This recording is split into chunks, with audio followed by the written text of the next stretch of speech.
Welcome back to your daily news recap, where we bring you the latest and most significant stories from around the world. Let's dive right in. In Germany, the Alternative for Germany, AfD party, has made a significant impact in recent state elections. Winning 32.8% of the vote in Thuringia, the AfD outpaced the center-right Christian Democratic Union, CDU, which garnered 23.6%. The parties within Chancellor Olaf Scholz's three-way coalition, namely the Social Democrats, Greens, and Free Democrats, saw a drop in support, receiving just 6.5%, 4%, and 1% respectively. In neighboring Saxony, the AfD is set to finish close behind the CDU, with the CDU at 31.9% and the AfD between 30.6% and 30.7%. The results highlight the growing influence of the AfD, particularly in the less prosperous, formerly communist eastern regions of Germany, where anti-immigration sentiment and skepticism towards military aid for Ukraine are prevalent. Despite the AfD's electoral strength, other parties have vowed not to form coalitions with them, complicating the formation of new state governments and potentially leading to unusual political alliances.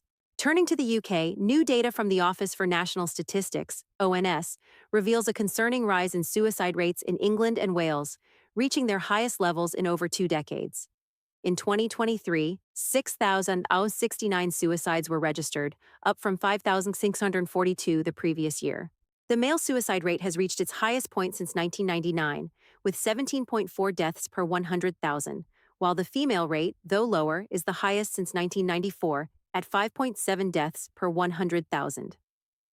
The northwest of England recorded the highest regional rate at 14.7 deaths per 100,000. Three-quarters of these suicides were among males, a trend that has persisted since the mid-1990s. Particularly alarming is the increase in suicide rates across all age groups, especially among those aged 45 to 64.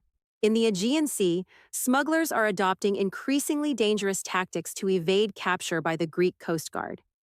Recent incidents have seen smugglers forcing migrants off speedboats during chases, risking their lives in the process.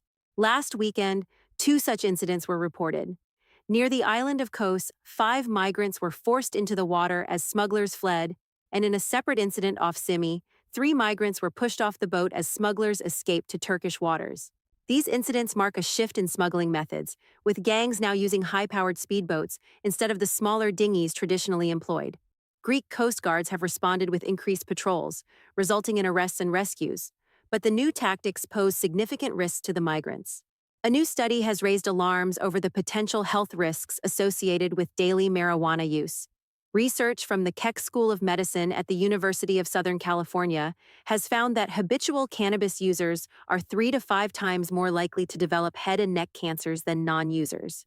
The study, which examined millions of medical records, points to smoking as the likely cause behind the elevated cancer risk. Those diagnosed with cannabis use disorder face a 2.5 times greater likelihood of developing oral cancer, nearly 5 times the risk of oropharyngeal cancer, and more than 8 times the risk of laryngeal cancer. As marijuana becomes more socially accepted and legalized, experts are urging caution and calling for further investigation into its long-term effects. In the United States, Los Angeles has agreed to pay $38.2 million to settle allegations that it failed to meet federal accessibility requirements in its affordable housing programs. This settlement resolves a 2017 complaint by the Justice Department, which accused the city of not making its multifamily housing accessible to individuals with disabilities, despite receiving federal grants.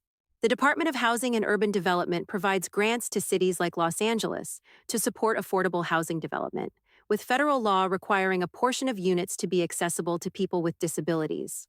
The lawsuit alleged that Los Angeles failed to comply, with issues such as steep slopes and counters that were too high, among other accessibility problems. While the city denies any violation of the False Claims Act, this settlement is seen as a significant move to ensure equal housing access for people with disabilities. In legal news, a federal judge in Texas has ruled against Media Matters' request to dismiss a lawsuit filed by Elon Musk's X, formerly known as Twitter.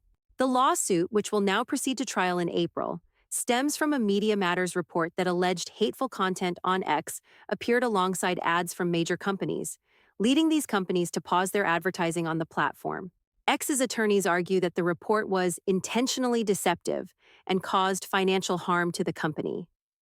Despite Media Matters' claims that the lawsuit is frivolous, the case will move forward with a trial date set for April 2024. Finally, in religious news, Pope Francis has publicly condemned Ukraine's decision to ban the Russian-linked Orthodox Church, expressing concern over religious freedom in the country. This statement follows Ukrainian President Volodymyr Zelensky's signing of a law that prohibits religious groups with ties to Russia. The new legislation, which passed with a majority vote in Ukraine's parliament, gives parishes 9 months to fully break away from the Russian Orthodox Church. While the law has sparked significant controversy, Zelensky defends it as a necessary step toward liberation from the devils of Moscow. The Pope's remarks have added to the ongoing debate, highlighting the tension between religious freedom and national security. That's all for today's news recap. Don't forget to like, subscribe, and hit the notification bell so you never miss an update. Thanks for watching, and we'll see you next time.